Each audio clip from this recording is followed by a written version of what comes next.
Alors, bonjour à tous, il est 11 heures pile.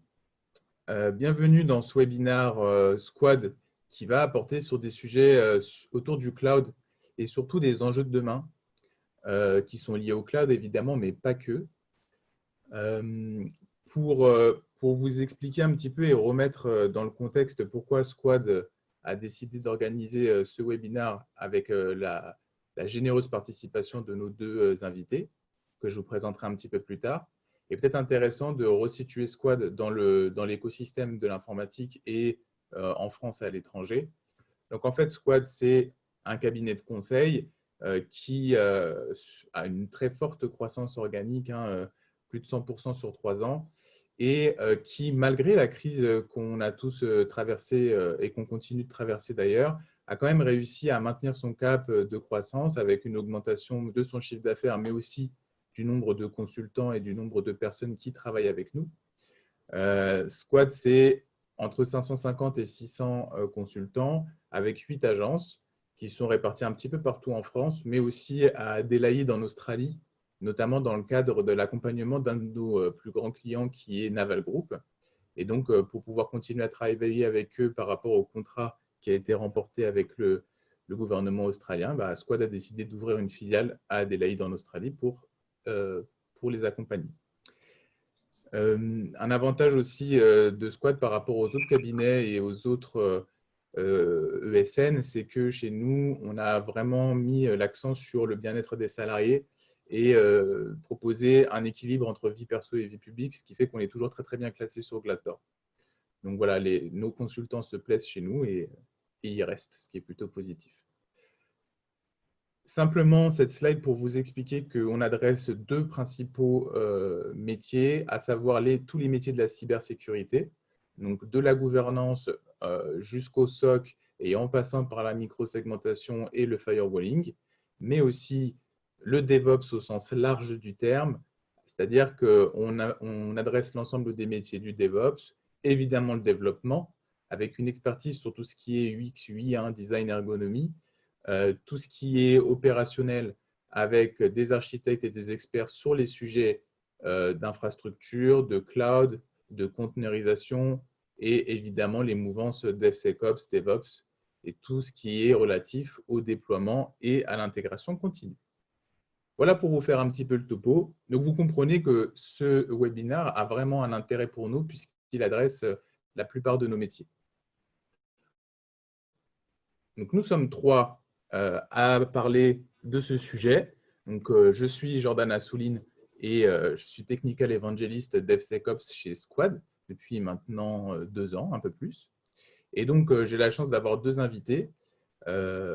Abdel qui vient de Google, je te laisse te présenter. Merci Jordan. Abdel, après Abdel, c'est mon nickname en fait pour les gens qui peut-être me rencontrent la première fois. Mon nom il est un peu long, donc j'utilise Abdel comme nickname. Je suis ingénieur cloud chez Google.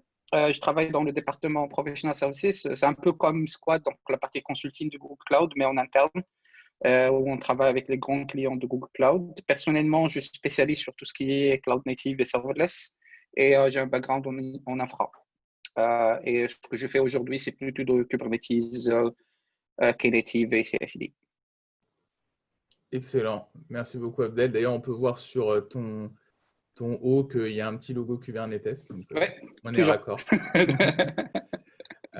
Christophe, je te laisse te présenter. Vas-y, je t'en prie.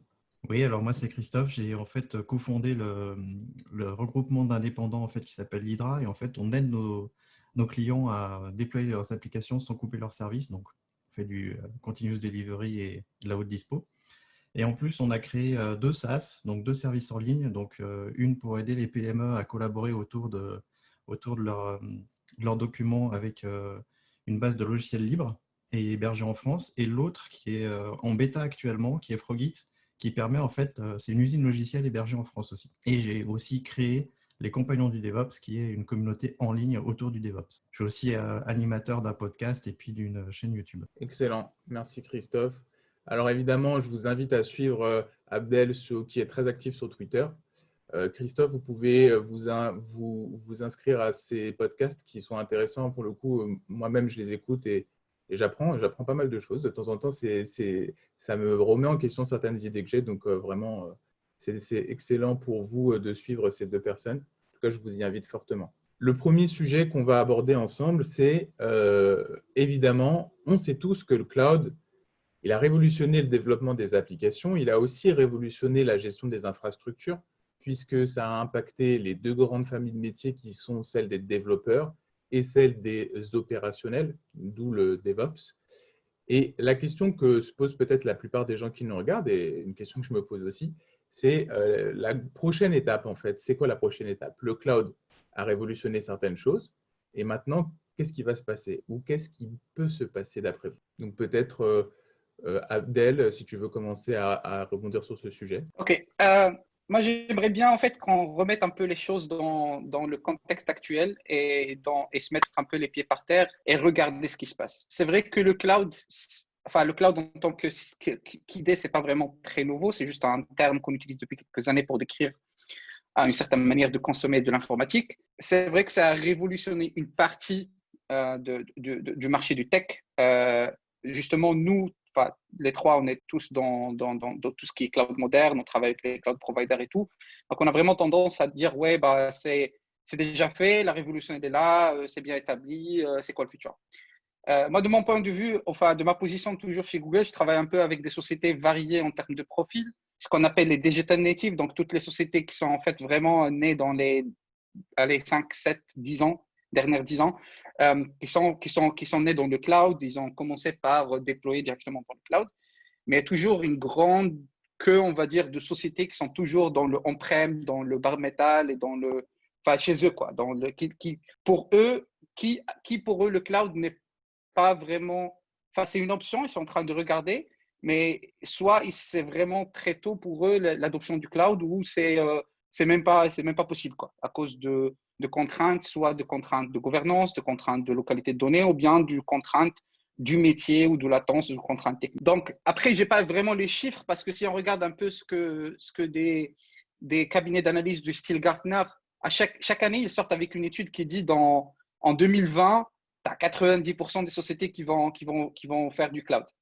Et après, dans peut-être 2 ans, ils vont dire en 2022, bah, tu as 90%. Mais c'est toujours les 90%, mais ça bouge en fait tous les 2 ans, quoi.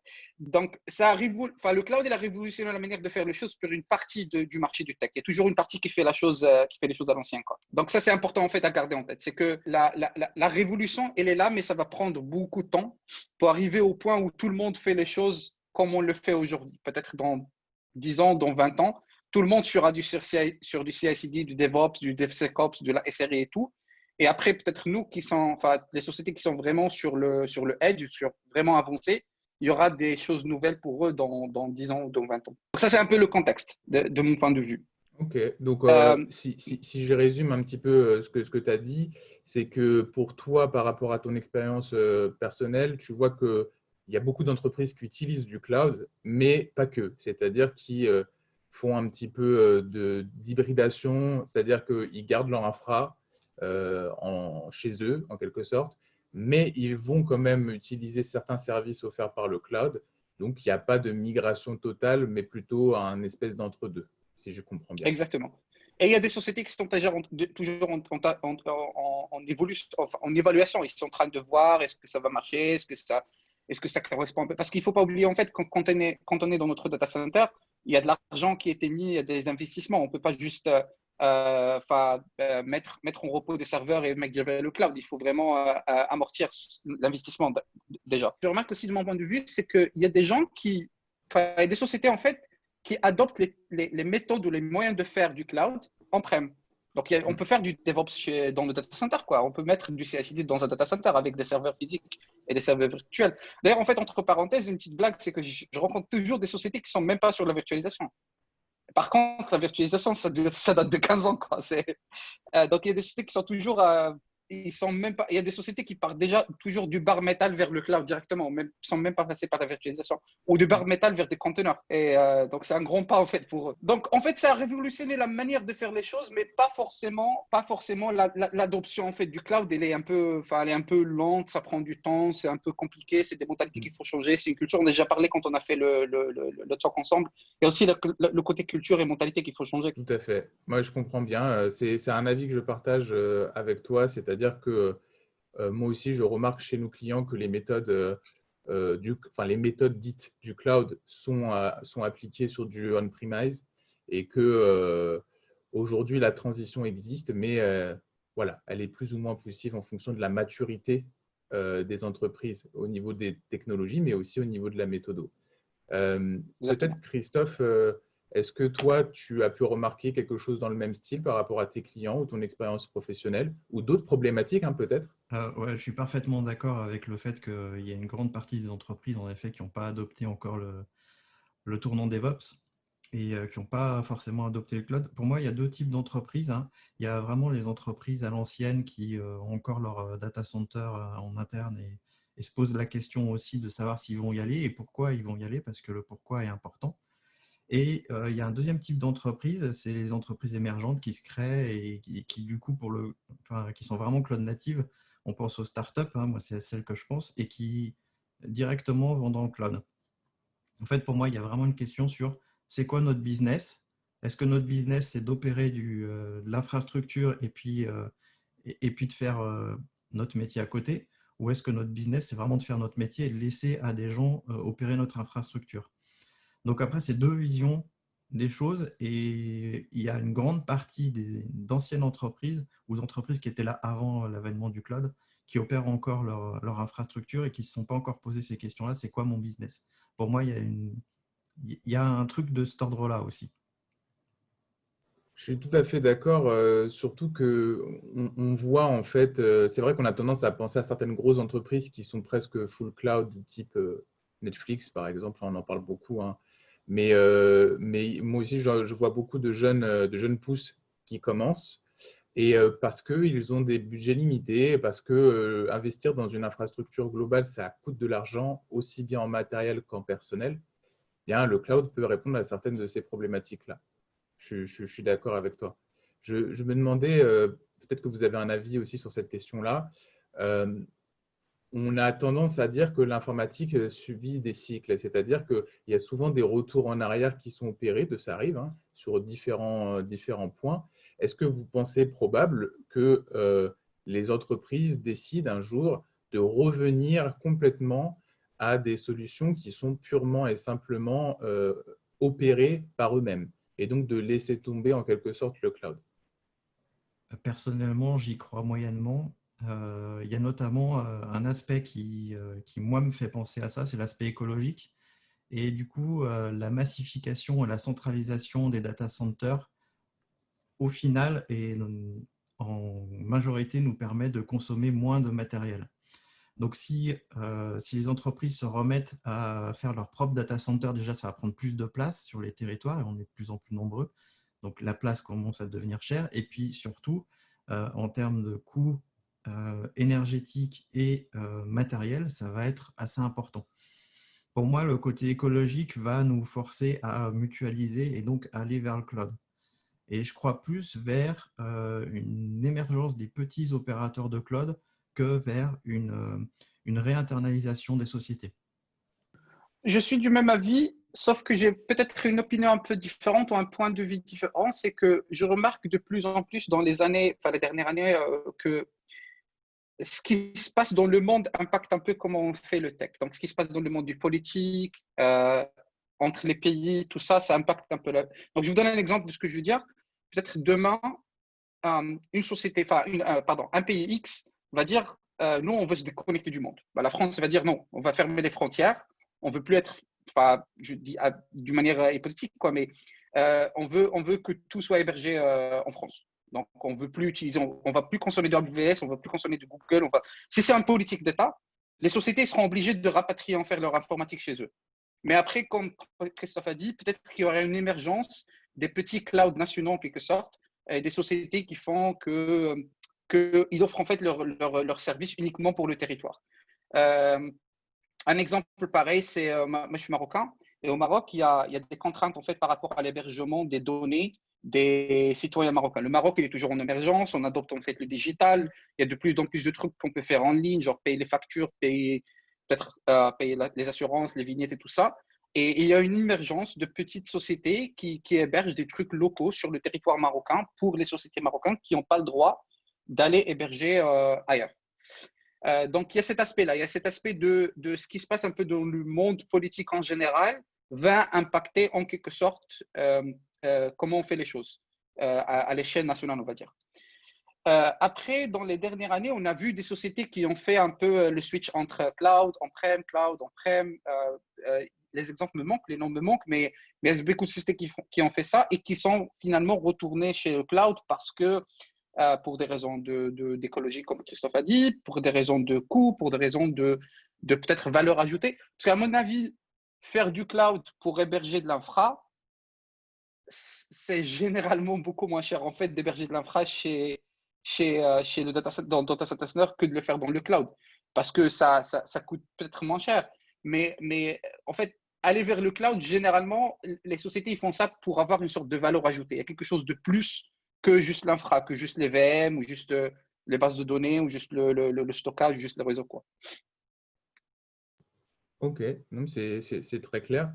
D'ailleurs, sur les aspects peut-être un peu plus techniques, donc on voit il y a beaucoup d'entreprises qui, avec l'avènement des architectures en microservices notamment, ont tendance à beaucoup utiliser donc, de la conteneurisation avec Docker en tête, mais Docker n'est pas le seul, mais Docker quand même sur la partie haute, et avec notamment des orchestrateurs, donc comme Kubernetes, dont on a parlé juste avant. Évidemment, il en existe d'autres.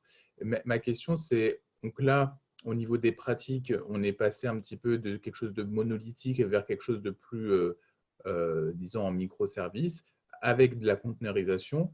Mais ce qui signifie qu'en fait, pour les utilisateurs, ceux qui vont consommer la ressource, je parle particulièrement des développeurs, on fait vraiment une couche d'abstraction supplémentaire, c'est-à-dire que l'infra est de moins en moins visible en quelque sorte.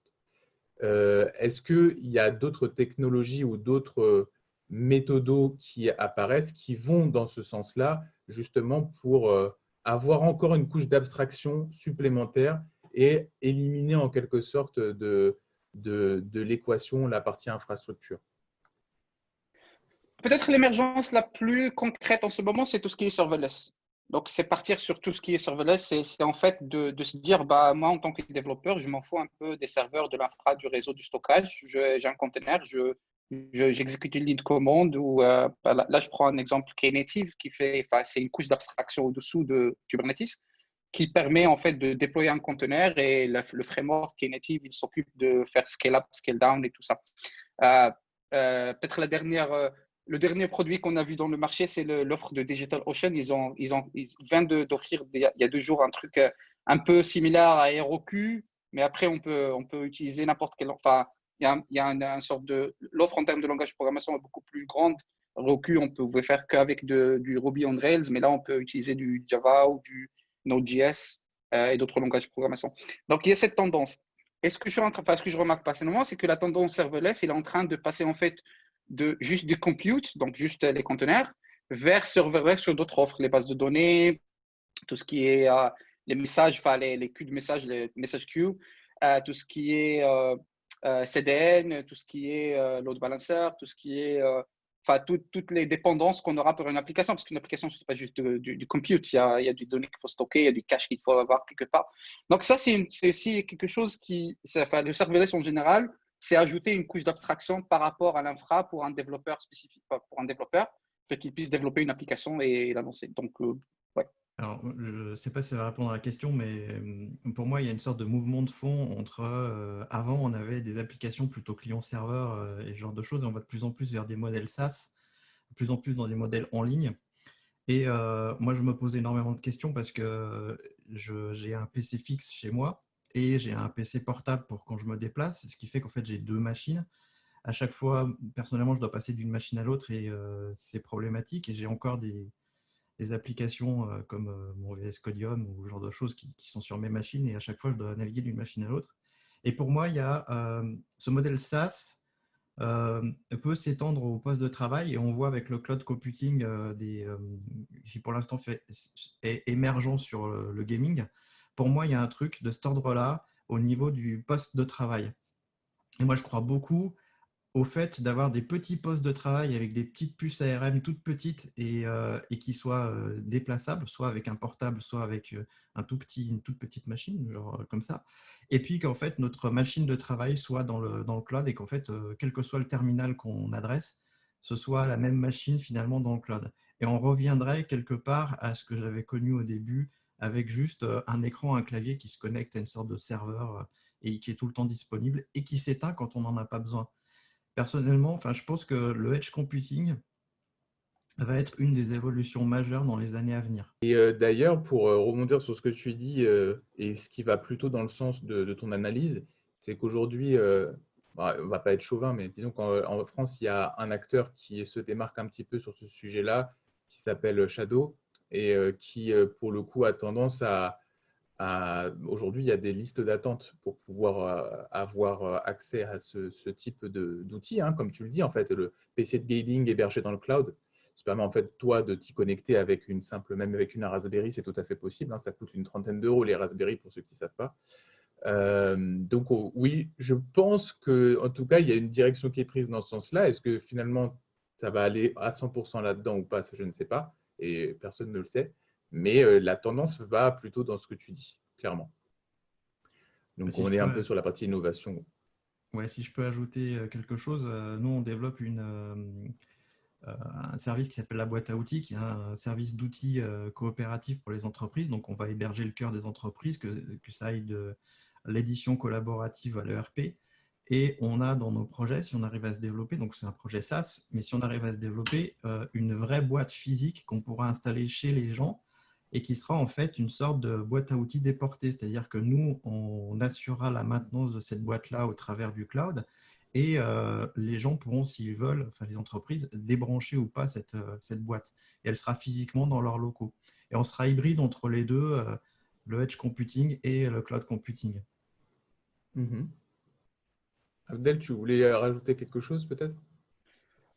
Je suis du même avis, en fait. Le edge computing, c'est un des cas qu'on est en train enfin, on est en train de remarquer que ça émerge pas mal, soit sur des problématiques similaires à ce que Christophe a mentionné, de tout ce qui est euh, gaming, tout ce qui est application SaaS pour les entreprises ou ERP en général, mais aussi, enfin, une expérience que j'ai eue personnelle, c'est des edge computing sur des endroits où il n'y a pas forcément une connexion Internet permanente, des endroits où on a besoin de faire du processing en local et de ne pas forcément envoyer tous les données vers un serveur en remote, quoi. Oui, oui, tu as Et raison. ça, ouais. Ça, enfin, je recommande en fait les gens qui sont en train de regarder d'aller. Il y a un blog et un post assez intéressant sur medium.com pour la société Chick-fil-A. C'est la boîte enfin, c'est une sorte de société de fast-food, c'est un truc de McDonald's à l'américain. Et ils ont eux-mêmes commencé à installer en fait leur cluster Kubernetes dans les magasins. Et ces clusters-là, c'est en fait pour gérer tout ce qui est point of sale, tout ce qui est badge des employés, tout ce qui est caméra, CCTV, machin. Et donc, ça, c'est un exemple de edge computing. C'est en fait ramener le processing à côté de là où on aura besoin au lieu que ça soit sur le cloud. Mais là, ça veut dire qu'on t'emmène carrément sur de l'IoT, hein, au final. Donc, c'est-à-dire la gestion de plusieurs objets connectés au sein même d'un magasin. Exactement. C'est un peu de l'IoT, mais c'est de l'IoT avec du processing un peu avancé, parce que quand on parle d'IoT, on parle généralement les microprocesseurs à 16 bits ou des trucs comme ça, mais là, c'est vraiment des x86, c'est des mini. En fait, ils ont utilisé des Intel Nuke Ah oui. en trois machines et le truc, il bootstrap automatiquement, il crée un cluster Kubernetes et c'est à côté de là où on a besoin de l'application. Et après, avec du cloud, on peut envoyer des mises à jour, on peut patcher le truc à distance, on peut le monitorer, ainsi de suite. Ça, c'est un exemple de Edge que je recommande, pas juste lire un peu Et ils ont fait ça eux-mêmes, parce qu'il n'y avait pas d'offre à l'époque, parce que ça date de 3 ans, je pense, le blog. Et il n'y avait pas d'offre à l'époque de faire du Kubernetes en Edge. Et maintenant, il y a des sociétés qui font ça. Il y a des sociétés qui sont en train de se lancer sur ce marché. Ok, bah, c'est cool de nous avoir donné ce truc-là. Je vais aller jeter un œil après. Euh, Excellent. Dernière petite question sur le sujet, et puis ensuite on passe à la deuxième problématique qui est celle plutôt, pas sécurité, mais on va plutôt parler de la gouvernance ensuite. Et justement, il y a Lionel qui a posé une question dans le chat à ce sujet, donc j'attends qu'on passe au sujet suivant pour qu'on réponde à sa question. Donc, dernière question sur cette mouvance. Est-ce qu'aujourd'hui, les aspects plutôt liés au… Alors, Abdel, tout à l'heure, tu as dit que finalement, les entreprises se rendent compte que ça coûte moins cher d'avoir son infra qui est gérée par le cloud plutôt que de l'avoir en local. Mais moi, la question que je me pose, c'est est-ce que finalement, le futur, ça va être quoi? Ça va être des pure players, ceux dont le métier est l'informatique, qui vont garder une infrastructure en local, entre guillemets, un petit peu comme on peut connaître, je ne sais pas, par exemple, Orange est un pure player. Bon, je n'ai pas pris le plus petit, hein, mais Orange est un pure player, alors que d'autres entreprises qui ont un business différent, mais qui utilisent l'informatique pour les accompagner dans ce business-là, eux vont peut-être plus migrer vers du full cloud ou presque. Est-ce que c'est un résumé qui vous va ou est-ce qu'il manque quand même quelque chose d'après vous? Moi, je pars du principe que si pour une société, le cœur de métier n'est pas le cloud, pardon, si pour une société, le cœur du métier n'est pas l'informatique, il vaut mieux déléguer ça à d'autres personnes qui savent le faire super bien. Donc, si moi j'ai une boîte qui gère une chaîne de fast-food qui fait des burgers, gérer des serveurs, gérer du réseau et du stockage, c'est pas vraiment mon cœur de métier, quoi. Mon cœur de métier, c'est vendre de la bouffe. Donc, idéalement, enfin, je parle dans l'idéal, idéalement, c'est ce qu'on doit avoir. C'est que les sociétés doivent se rendre compte que, voilà, c'est pas mon truc, en fait, de gérer l'informatique chez moi. Donc, ça sert à rien de recruter des informaticiens. Peut-être je délègue ça à d'autres boîtes et après, les jobs, ils vont bouger, en fait, entre le client final, en quelque sorte, qui est la société dont le cœur de métier n'est pas l'informatique, vers les opérateurs qui vont opérer ça pour eux. Ça, c'est l'idéal, mais ce n'est pas toujours le cas, bien sûr, parce qu'il y a des contraintes de coûts, il y a des contraintes de culture, les gens ne comprennent pas, ainsi de suite, ainsi de suite. Donc, si je reviens à la question, moi, je pense qu'il y aura une tendance dans le futur à ce que de plus en plus de sociétés vont se rendre compte que voilà, ça nous coûte super cher, c'est pas toujours pratique, c'est pas simple. Si on prend juste un exemple très simple, la sécurité. On ne peut pas imaginer qu'une société dont le cœur de métier n'a pas l'informatique, que leur informatique sera beaucoup plus sécurisée qu'un opérateur cloud du style AWS ou Google. C'est pas possible parce qu'on investit beaucoup dans la sécurité. Il y a des gens qui sont recrutés pour faire ça. Les départements de sécurité ils sont assez grands. Et après, la sécurité, c'est un peu relatif. C'est par rapport à ce qu'on fait. On peut toujours créer des applications qui ne sont pas sécurisées, mais je parle au moins au niveau de l'infrastructure. Et on est en train de remarquer les sociétés, les opérateurs cloud, ils sont en train de partir sur des systèmes de sécurité plus avancés, des chips qui sont intégrés dans les serveurs pour vérifier l'intégrité du hardware parce qu'on achète ça dans des pays qui ont des pratiques un peu douteuses. Donc, on a besoin en fait de vérifier qu'il n'y a pas des backdoors dans les serveurs physiques, des trucs comme ça. Ça, c'est des investissements que les sociétés, les petites boîtes, ils ne peuvent pas faire, quoi. Une société du style Orange, peut-être qu'ils ont les moyens et l'argent, mais ça n'a pas de sens qu'ils le font eux-mêmes, quoi, parce que ça coûte cher. Donc, je ne sais pas si j'ai répondu à ta question. Ouais, si, complètement. Donc, en fait, voilà. Ta réponse, c'est que concrètement, les pure players ont tendance à pouvoir garder la main sur leur infrastructure, même si pour des raisons de budget, notamment parce que les investissements ne sont pas de même ordre de grandeur, il y a de fortes chances que les infrastructures qui sont hébergées et qui sont opérées par les providers cloud ont de fortes chances d'être un peu plus sécurisées que celles qui sont opérées par des entreprises dont l'informatique n'est pas le cœur de métier. Entre autres, hein, parce qu'il y avait d'autres sujets. Christophe, tu voulais dire quelque chose à ce propos? Oui, en fait, pour moi, il y a une notion d'échelle, c'est-à-dire que ce fameux pure player, là, on citait Orange, mais Orange, c'est un très bon exemple. C'est des entreprises tellement grosses qu'elles peuvent se permettre en fait d'avoir leur propre data center en fait.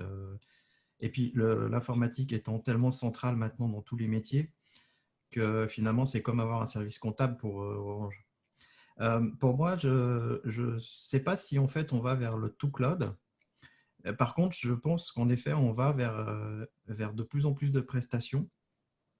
Et dans le cloud et dans l'informatique, il ne faut pas oublier qu'il y a deux choses. Il y a le logiciel et il y a le matériel. Et ce n'est pas parce que le logiciel, comment dire, il est délégué à un prestataire que la sécurité logicielle de nos services informatiques ou de nos outils informatiques qui seraient chez nous sont délégués, que le matériel va forcément l'être. Je suis assez séduit par l'ARM et tout ce qui touche à l'ARM parce que c'est tellement petit et ça consomme tellement peu que je pense qu'on va aller vers une relocalisation de certaines choses, mais connectées. Et je crois beaucoup à cet aspect on va avoir des bouts de data center finalement qui vont être chez nous et qui vont être connectés à un cloud plus grand et qu'en fait ce soit l'opérateur du cloud qui va opérer tous ces petits endroits qui sont déportés. Et en effet, ça se rapproche de l'IoT, mais du coup, ce n'est pas des objets, c'est vraiment des petits serveurs ou des petits services. Pour moi, je pense qu'il y a un truc là-dedans à aller voir. Je crois beaucoup à ça en tout cas. Et ça rejoint un petit peu l'exemple que tu donnais, Abdel, avec les clusters Kubernetes dans les restaurants, notamment de fast-food.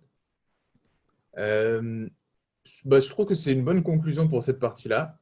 Et ça va permettre de passer à la suite, avec notamment ce que je peux vous proposer, c'est déjà de citer la problématique, hein, qui est l'avènement du cloud a fait que certaines entreprises ou certains utilisateurs ont l'impression, à juste titre ou pas, de perdre la main sur leurs données. Et on a quelques questions dans le chat qui peuvent justement orienter cette discussion, et notamment celle de Lionel qui pose la question suivante, hein, je vous la lis. N'y a-t-il pas un danger à poser les données d'une entreprise française sur un cloud qui est hébergé à l'étranger? Est-ce qu'il y a des garanties de sécurisation de ces données auprès des clients? En gros, ce qui veut dire, de manière un peu détournée, c'est que vu que le droit américain autorise un certain nombre de choses, notamment à réquisitionner des données qui sont hébergées sur leur propre territoire, c'est ce que Lionel dit, est-ce que ce n'est pas un danger donc, pour que les entreprises françaises stockent leurs data à d'autres endroits que sur le pays dans lequel elles résident? Je peux répondre rapidement à cette question. En fait, je ne peux pas me permettre en fait, de m'exprimer sur comment le US Cloud Act, parce que la question suivante, il parle à peu près de la même chose, le US Cloud Act, où c'est la loi américaine qui autorise les États-Unis à demander à une société de leur donner accès à des sociétés, à des utilisateurs, même s'ils ne sont pas sur le territoire américain.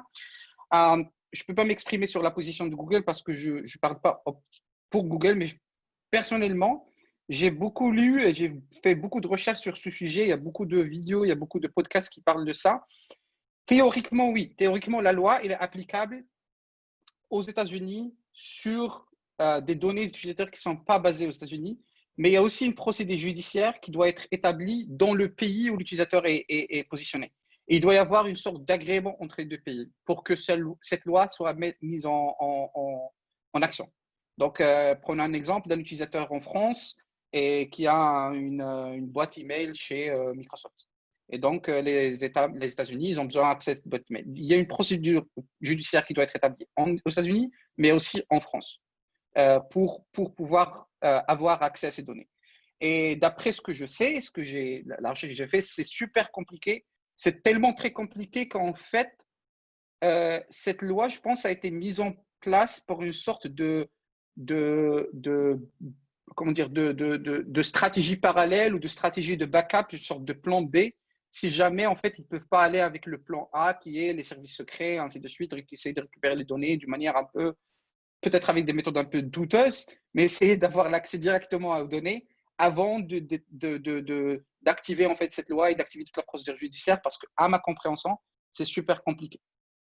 En effet, c'était le cas avant. On avait une discussion entre la justice américaine et la justice des autres pays. Mais avec l'avènement du Cloud Act, ce n'est pas aussi clair parce que le Cloud Act, du fait, étend le territoire numérique des États-Unis à toutes les machines qui appartiennent à des boîtes américaines. Et une simple décision judiciaire américaine peut faire qu'on peut accéder aux données. Et c'est théoriquement faisable. Et pour moi, c'est un problème. C'est que, en fait, le problème n'est pas qu'ils vont y arriver ou pas. Le problème, il est qu'on accepte que ce soit le cas. on accepte que les États-Unis puissent accéder à nos données et du coup, on se prive d'une partie de notre souveraineté. La souveraineté, c'est évidemment le fait que dans un territoire donné, les habitants de ce territoire appliquent leurs propres lois. Et du fait, la souveraineté numérique dans le cyberespace n'est plus assurée pour moi. Et ça, tant qu'il n'y a pas de discussion politique entre les États, eh ben, le Cloud Act fait foi. Et le Cloud Act fait que les données peuvent être récupérées. Ce n'est pas parce qu'elles ne le sont pas que ce n'est pas possible. La loi, en tout cas, elle est comme ça. Et pour moi, c'est un souci. En effet, tant que cette loi-là, elle sera comme ça, j'encourage toutes les personnes à se poser des questions. Où est-ce qu'elles vont poser leurs données? Et par rapport à ce que vous disiez, moi, je me pose une question au même titre que d'autres personnes, parce que je reçois des messages en privé aussi. Par exemple, j'ai reçu un message qui me disait, voilà, Jordan, moi, j'héberge un certain nombre une certaine partie de mon infrastructure sur le cloud. Un des providers, on va prendre au hasard celui AWS, par exemple, celui d'Amazon.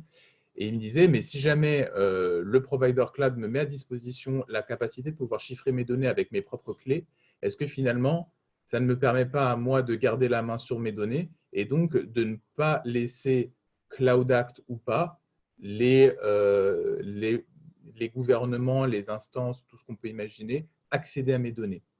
Moi, j'ai juste une précision technique sur ce sujet en particulier, c'est que je pense que quand on héberge, et c'est pas pour effrayer en fait les gens et compliquer un peu les choses, plus compliquées plus qu'ils sont compliquées, mais pour être correct sur le volet technique, même si on héberge des données chez un opérateur avec nos propres clés, à un certain moment où on décrypte ces données, l'opérateur il a accès à ces clés. Au moment où on essaye d'envoyer une clé à un… Après là, je parle que si le décryptage il se fait du côté de l'opérateur et pas localement. Ce qui est généralement les cas chez les opérateurs cloud. Parce qu'on envoie la clé et à un certain moment, pendant quelques secondes, cette clé est disponible dans la mémoire d'un serveur.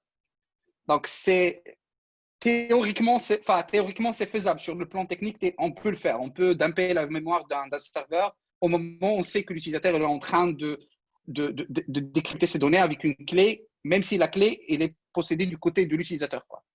Et donc, ça pose un autre problème sur est-ce qu'il ne doit pas y avoir encore plus des fonctionnalités que l'opérateur offre dans le sens où on crypte peut-être la mémoire de la VM, on crypte la mémoire de l'ensemble de la transition de bout en bout. Après, pour vraiment exécuter ça et le concrétiser, c'est vraiment compliqué parce qu'il faut peut-être détourner beaucoup de guardrails que les opérateurs cloud ils ont en place, mais finalement, c'est possible. Il faut juste prendre l'exemple, il y avait une sorte il y avait une attaque qui était aux États-Unis quelque part où vous vous rappelez peut-être l'histoire du téléphone iPhone que le FBI demandait à Apple de décrypter, de mettre un backdoor. Apple disait non, ça traînait en justice, mais finalement ils l'ont décrypté quoi. Finalement ils ont pu le faire sans l'aide de Apple. Donc il faut pas sous-estimer en fait quand même que certaines entités, certains organismes, ils ont des capacités qui leur permettent de faire des choses pareilles, quoi. Alors moi, je dirais qu'en plus, quel que soit l'endroit où on héberge, que ce soit chez un hébergeur américain ou autre, hein, même français, le chiffrement des données ou la protection des données, elle doit être essentielle. C'est quelque chose qu'on doit… Enfin, à mon avis, on ne doit pas se poser plus de questions si on va aux États-Unis que si on va en France. Hein. Il faut quand même avoir conscience que même une boîte privée française peut avoir des problèmes. Donc, en effet, le chiffrement est important. Après, moi, je fais partie des gens qui se rappellent que quand même, le chiffrement, c'était déclaré hors la loi en France il n'y a pas si longtemps. Donc, aujourd'hui, on peut encore chiffrer, mais quid de demain? Parce que demain, est-ce qu'on pourra encore chiffrer nos données? Parce que justement, nos gouvernements, et là, pas que les Américains, mais la plupart des gouvernements, voudront avoir accès à nos données. Et là, qu'est-ce qu'on fera à ce moment-là? Ça, c'est des questions un peu plus profondes, mais là, on sort un petit peu du Cloud Act et autres, mais c'est des questions qu'on doit se poser aussi. Oui, tu as raison, c'est vrai. Le chiffrement a été considéré comme illégal, tout à fait. Et même si ce n'est pas considéré comme illégal, une petite blague, peut-être une anecdote, il y a quelques semaines, il y a eu cet article. En fait, il y a une banque en Afrique, je pense en Sud-Afrique, qui ont perdu la clé principale, la clé maître, en fait. Euh, et je pense qu'il y a eu un sort de détournement d'argent de 35 millions d'euros, un truc du genre. Parce que quelqu'un, en fait, il a sorti la clé principale de data center imprimée sur un bout de papier. Donc, quelqu'un avait accès, en fait, à la sorte de coffre-fort où il y a la clé principale et ça a été sorti. Et après, c'est l'hierarchie de la clé. Donc, si on a accès à la clé principale, on peut générer beaucoup de clés de cryptage associées. Donc, sur la théorie, c'est safe, mais sur la pratique, c'est facile à faire des erreurs, quoi. Et d'ailleurs, ça me pousse à rappeler tous ceux qui utilisent donc, des providers cloud X ou Y, hein, peu importe lesquels, évidemment, ne sortez jamais la clé du compte route, quoi qu'il arrive, puisque je connais personnellement quelques cas de personnes qui se sont fait détourner une partie de leurs ressources au profit de minage et autres actions qui a consommé beaucoup de ressources sur leur propre compte cloud. Donc attention à vous, prenez toujours vos précautions. Est-ce que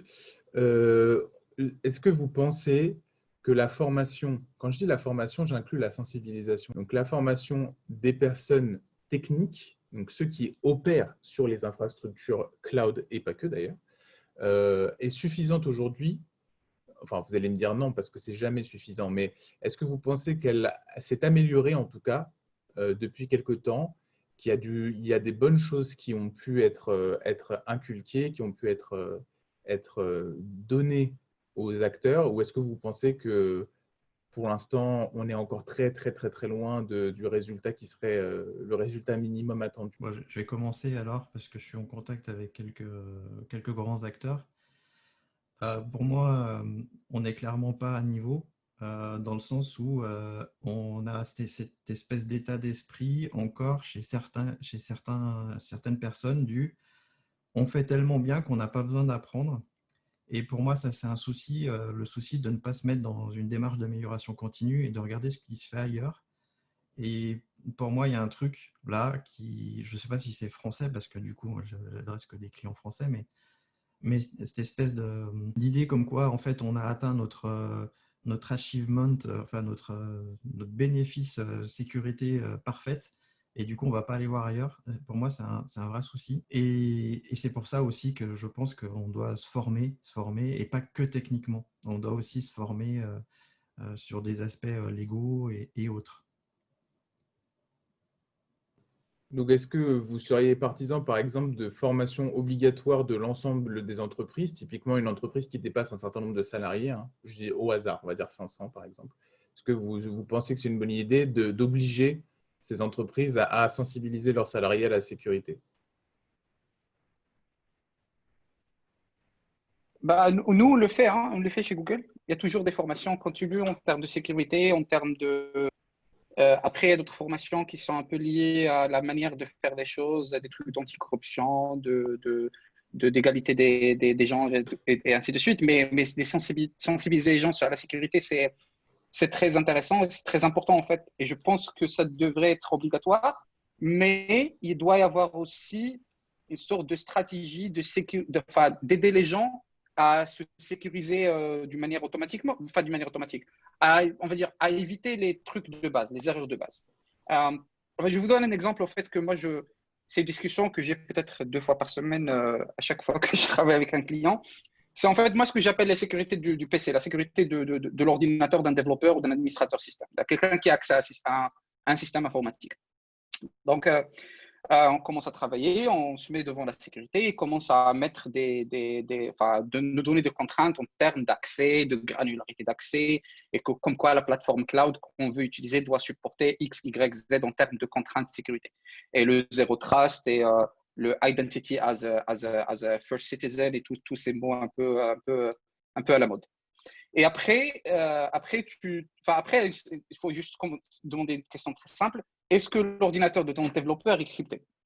Est-ce que ton développeur a une sorte de screensaver qui lock l'ordinateur après 5 minutes? Aujourd'hui, on ne travaille plus dans les bureaux, donc on va travailler dans un Starbucks. Et c'est simple, en fait. Si j'ai besoin d'accès à une base de données d'une société, il faut juste qu'ils identifient la personne sur LinkedIn Je le suis dans le café, j'attends qu'il va aux toilettes et je prends son ordinateur. J'ai la clé d'accès, j'ai les clés SSH, j'ai les mots de passe, j'ai tout ce que j'ai besoin sur l'ordinateur de la personne. Après, avant que la personne se rende compte, bah, j'ai déjà accédé, j'ai fait mes trucs, j'ai volé ce que j'ai besoin. Pas juste c'est un exemple. Mais déjà, mon point de vue, c'est qu'il faut aider les gens à se sécuriser en leur fournissant des outils, crypter le disque dur de l'ordinateur, avoir les clés de sécurité du style Ubico, les trucs de OTP, essayer de ne pas stocker les données sensibles sur un ordinateur qui n'est pas considéré comme sensible et tout ça. Et après, les formations continues, comme tu as dit, Jordan, la sensibilisation, dire aux gens, voilà, il faut vérifier ton ordinateur, il ne faut pas parler, il faut peut-être avoir une sorte d'écran anti-transparent sur l'ordinateur quand on est dans un endroit public, comme un train ou un café ou un restaurant, des trucs comme ça. Donc, oui. Donc, oui, pour répondre à ta question, oui, mais il faut aussi faire un effort pour aider les gens à se sécuriser en tout ça. Complètement, je te rejoins. D'ailleurs, petite anecdote, à mon tour cette fois, donner une anecdote. Petite anecdote, il n'y a pas très longtemps, je prenais le train pour aller dans le sud de la France et je vous assure que c'est vrai, hein, à côté de moi, il y avait quelqu'un qui regardait, je pense qu'il bossait sur des données. Et bon, c'est pas bien, mais on a tendance à regarder, on est attiré par les écrans, alors on a tendance à jeter un œil.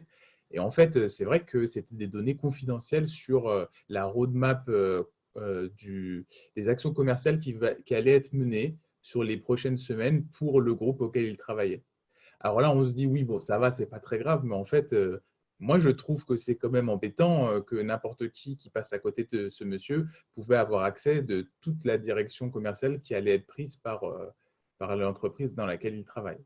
Donc, clairement, je suis d'accord, je rejoins beaucoup ce que vous dites, c'est-à-dire que les outils, c'est super, mais même si jamais, ce que je dis tout le temps, c'est prenons une maison, on la sécurise avec le meilleur système d'alarme qui existe, vraiment rien de plus performant. Mais si jamais l'habitant de la maison, il fait un double des clés et il le donne à toute sa famille, ben, on peut avoir le meilleur système. Ça ne changera pas grand-chose puisqu'on pourra y rentrer facilement par la première faille qui est l'humain en réalité. Ouais. Oui, en plus, on le sait, les plus gros piratages viennent par l'humain, en fait. C'est la plus grande faille dans une entreprise. Donc, alors pour répondre à ta question tout à l'heure, je ne suis pas sûr d'avoir bien saisi, mais si c'est sensibiliser les employés à la sécurité, c'est sûr, oui, il faut le faire dès l'arrivée. Si c'est définir une loi pour obliger les entreprises à aller vers la sécurité, je suis assez frileux. Je pense qu'en fait, il vaut mieux faire de la pédagogie et encourager les entreprises à le faire plutôt que d'édicter une loi qui dit que les entreprises devraient faire ça.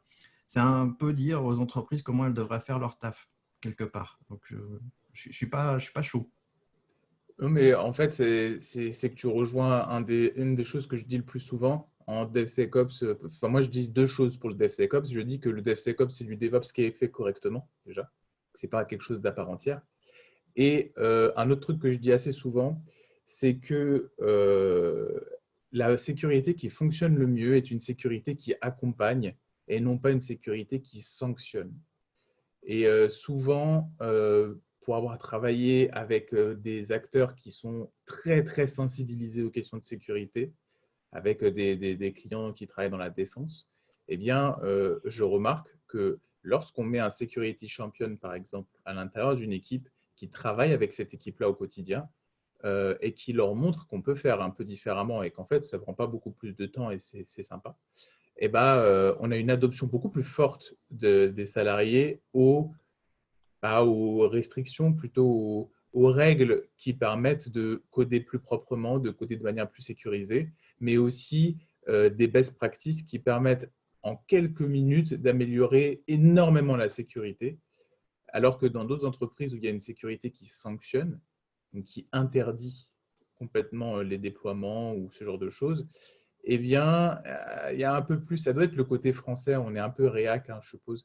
Mais quand on nous interdit des trucs, on a tendance à dire ah bah ouais, mais moi non, en fait, j'ai pas envie. C'est pas juste français en fait. Moi j'ai travaillé au Maroc, c'est plus ou moins la même chose. On adopte plus ou moins les mêmes stratégies, les mêmes techniques. Christophe a parlé tout à l'heure du concept et là aussi il dit quelque chose qu'il pense que c'est juste français par rapport aux gens qui ne s'améliorent pas, qui ne veulent pas évoluer, c'est aussi, je l'ai vu partout, au Maroc en particulier, des gens qui sont très, très concentrés sur non, moi je vais faire que du DevOps et je vais faire du DevOps sur.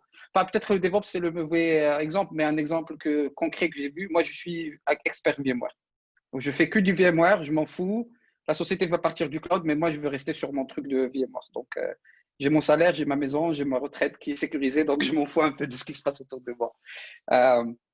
Et ces gens-là, c'est super compliqué même à les sensibiliser, même en termes de sécurité, parce qu'ils croient que voilà, ils ont atteint une sorte de point, d'une expertise qu'il n'y a personne qui connaît mieux qu'eux, quoi. Mais pour revenir au point de la sécurité, comme tu as dit, j'ai vu en fait dans plusieurs pays européens et étrangers les stratégies de sanctions que tu as mentionnées, Jordan. On te donne un VPN, on peut rien faire sans VPN. Un mot de passe qui expire au bout enfin, il faut se authentifier tous les heures. Il faut avoir accès pour avoir accès à la prod ou bien à la pré-prod. C'est un accès de 2 heures et qu'il faut renouveler avec une sorte de processus un peu chiant, excusez-moi pour le terme, mais il faut passer par une sorte de ticket qu'il faut approuver à 3 niveaux, des trucs comme ça.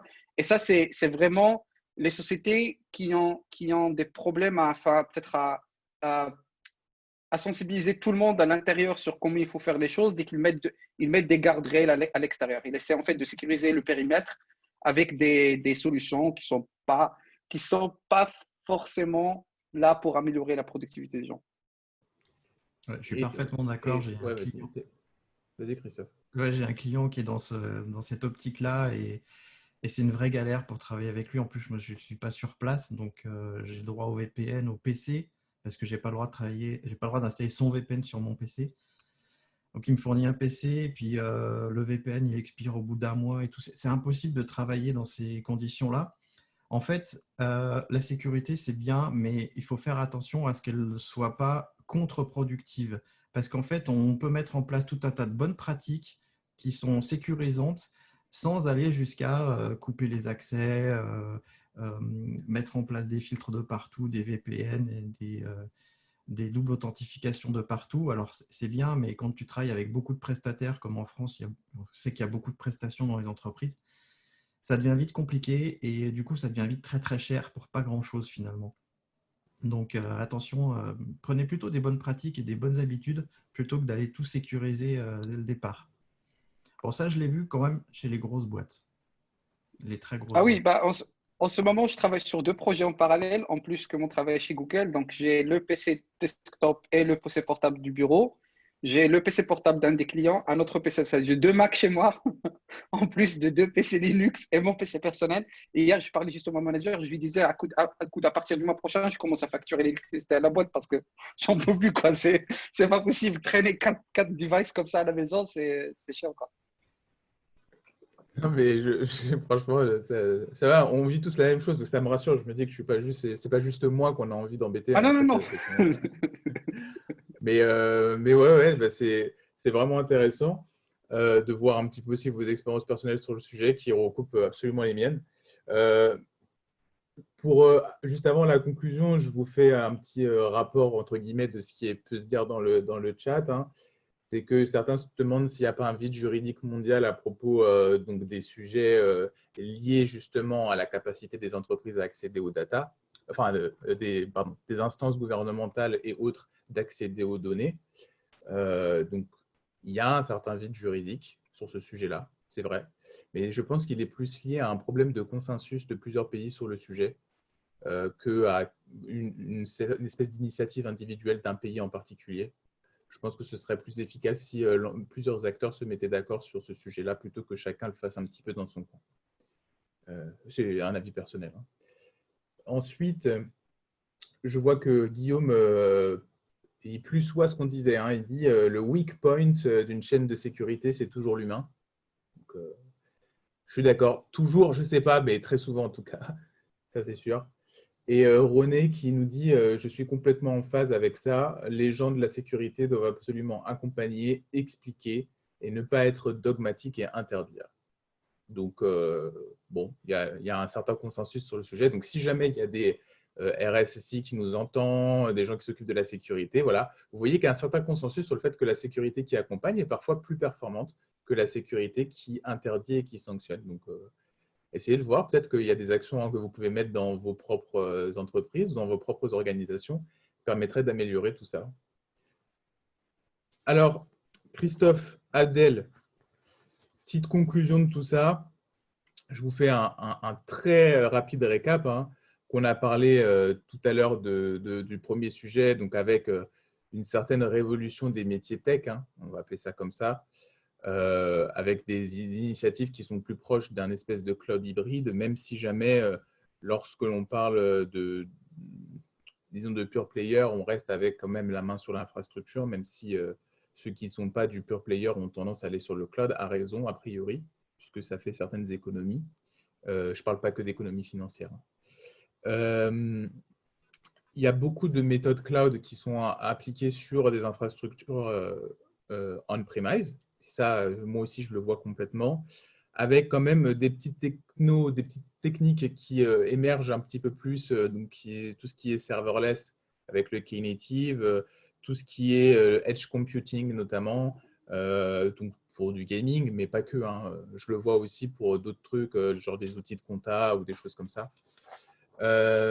Après, pour ce qui concerne la gouvernance, on est tombé plus ou moins d'accord à savoir que même si on met en place des actions comme du chiffrement ou des choses comme ça de nos data sur le cloud, eh bien, ça ne suffit pas forcément à nous protéger, à protéger nos données de toute tentative, même si ça les rend un peu plus complexes à réaliser. En tout cas, ce n'est pas infaillible. Christophe a aussi dit que le chiffrement était peut-être quelque chose de légal aujourd'hui, mais demain, on ne sait pas. Et c'est vrai, c'est une vraie question qu'il faut se poser, pour le coup.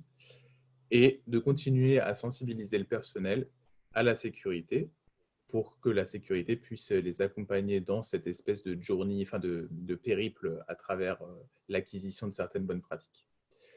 En résumé, ça donne ça. La question que je pose à ceux qui nous écoutent, c'est est-ce que votre point de vue sur ces différents thèmes, est-ce qu'il a évolué?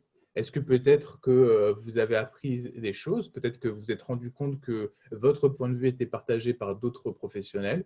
Ou au contraire, que nous avions un point de vue différent du vôtre? Et c'est toujours intéressant. Donc vraiment, n'hésitez pas, vous avez encore quelques instants pour poser une question sur le channel. Et je vous dis, à Abdel, toi par exemple, qu'est-ce que tu retiens principalement de cet échange entre nous trois? Je pense que le truc que je retiens le plus important, c'est il y a des réflexions un peu communes entre, enfin, de ma part, et d'après mon expérience que je vois, de votre part, Jordan et Christophe, et en fait, les gens qui sont dans les commentaires, il y a une sorte de réflexion sur l'impact de la justice et de la politique sur la vie digitale, en quelque sorte, en ce moment. Christophe a parlé de tout ce qui est loi sur les chiffrements, ainsi de suite. Ça, c'est un point très important. Et franchement, si on avait peut-être fait ce webinaire il y a 5 ans, on sera pas peut-être dans cette optique de discuter en fait la justice, discuter les lois, discuter l'impact que le gouvernement ont sur le domaine, quoi. Et c'est très intéressant en fait enfin, au moins pour moi personnellement, de savoir qu'il y a des gens qui partagent les mêmes avis, parce que moi je me documente pas mal et je vois un peu ce qui se passe, mais la majorité du temps, quand je parle à des confrères au Maroc ou dans d'autres pays, généralement, les gens, ils sont vraiment en sorte de déni. Il y a toujours cet aspect de Rimbaud, tout va bien, la vie est belle, on fait confiance à tout le monde, il n'y a pas besoin de faire du cryptage, ça va, c'est tranquille, quoi. Et c'est vraiment intéressant de savoir qu'il y a en fait d'autres gens qui partagent les mêmes avis, les mêmes soucis peut-être, et les mêmes réflexions en fait sur ce que le futur nous cache, quoi, en quelque sorte. Mhm. Super. Moi aussi, ça me rassure, hein, honnêtement. Christophe, toi, qu'est-ce que tu retiens de cet échange? Moi, je retiens que, en effet, on doit se poser des questions sur ce qu'est la technologie. Parce que pour moi, la technologie, elle est neutre. Par contre, ce qu'on en fait, c'est pas neutre. Et on doit toujours se poser des questions sur ce qu'on fait de la technologie et ce que font nos gouvernements ou les gouvernements étrangers de la technologie et de comment ils utilisent la technologie soit pour nous surveiller, soit pour nous oppresser, soit pour nous élever, parce qu'on pourrait utiliser la technologie pour nous élever. Et pour l'instant, ce que je retiens de la discussion, c'est qu'on n'est pas vraiment dans cette optique-là et qu'on est plutôt dans les deux premières optiques, et ça m'embête un petit peu. Et c'est pour ça que moi, j'essaye d'éveiller les gens de la tech à ces questions-là et de ne pas que rester dans la tech, en effet, parce que sinon, on a la tête dans le guidon et on ne réfléchit plus à ce qui se passe autour de nous. Ok, excellent. Bonne conclusion. Juste avant de clore cette discussion, il y a une question de Karim qui dit aujourd'hui, on dépend de plus en plus des services des opérateurs. Et en fait, sa question, qui est une question légitime, hein, il dit qu'est-ce qui nous garantit que les opérateurs ne vont pas arrêter les services ou alors augmenter les prix d'un coup comme ça. Et le fait qu'on soit dépendant à ces services-là nous empêcherait de passer par d'autres solutions. Il n'y a pas de garantie. Et ouais, Il n'y a on pas est de d'accord. garantie. Ouais, non, mais en fait, c'est juste le truc qu'il faut garder en tête, c'est que quand des choses pareilles arrivent, c'est pas brusque. Un opérateur cloud, il ne va pas arrêter demain. Il va arrêter peut-être dans un an. Il va changer les technologies, il va augmenter les prix, mais c'est généralement, on a une sorte de heads-up, une sorte de préavis que ça va changer, quoi. Donc, il faut peut-être essayer d'être flexible, essayer de développer les choses de telle sorte à ce que c'est. Après, moi, je dis ça théoriquement, mais pratiquement, c'est un peu compliqué, quoi. Mais essayer de faire en sorte que les choses peuvent être migrées ou bougées ou changées d'une manière rapide, quoi. Ouais, en effet, je suis d'accord, il n'y a aucune garantie. Et en fait, plus les opérateurs cloud vont devenir gros et importants, plus il y aura de monopoles qui vont s'il n'y en a pas déjà, qui vont se mettre en place. Et dans ce cas-là, on va en effet vers une augmentation des tarifs. Donc pour moi, il n'y a que nous qui pouvons nous en protéger. C'est-à-dire, moi je suis un grand promoteur du libre, utiliser des briques libres, limiter au maximum les services managés qui ne sont pas libres. Moi j'utilise beaucoup de Kubernetes managé parce que c'est du Kubernetes, donc c'est un projet libre, mais j'évite tout ce qui est autour en fait. En tout cas, j'essaye.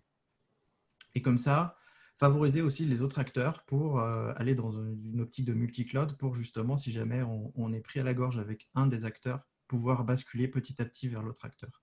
Il n'y a que nous qui pouvons nous protéger.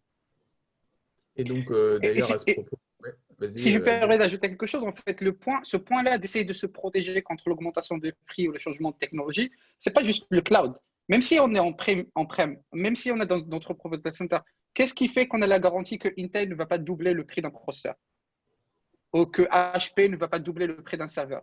C'est la même chose, en fait, c'est les mêmes problématiques, quoi. C'est pas juste, c'est des problématiques qui sont pas juste liées au cloud. Donc, c'est un peu plus grand que c'est la technologie, en fait, ça bouge tout le temps, et les sociétés, ils sont là pour se faire de l'argent. Donc. Complètement, exactement.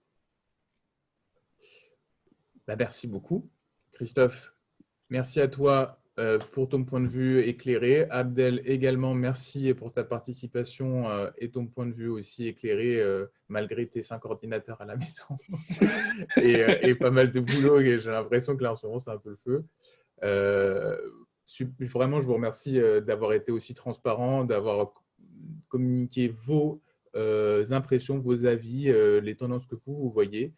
Et c'est vraiment pour ça que je voulais faire cette petite table ronde, justement, pour pouvoir partager nos expériences et pour pouvoir montrer finalement que certains avis sont les mêmes, certains avis sont un peu divergents, mais qu'au final, on se bat à peu près tous pour la même chose, c'est-à-dire être capable de pouvoir travailler dans les meilleures conditions possibles sur de la technique, mais pas que.